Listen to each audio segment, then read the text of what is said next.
Vishnu षोडशनाम Stotram.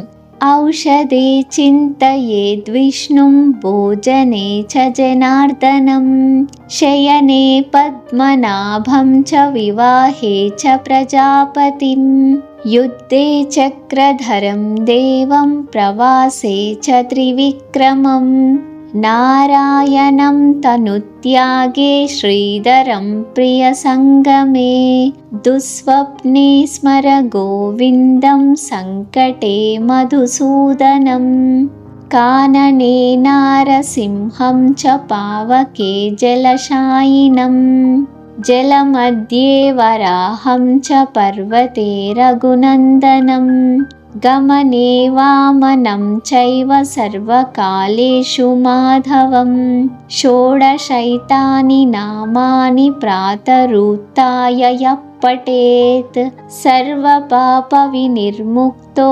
విష్ణులోకే మహీయతే।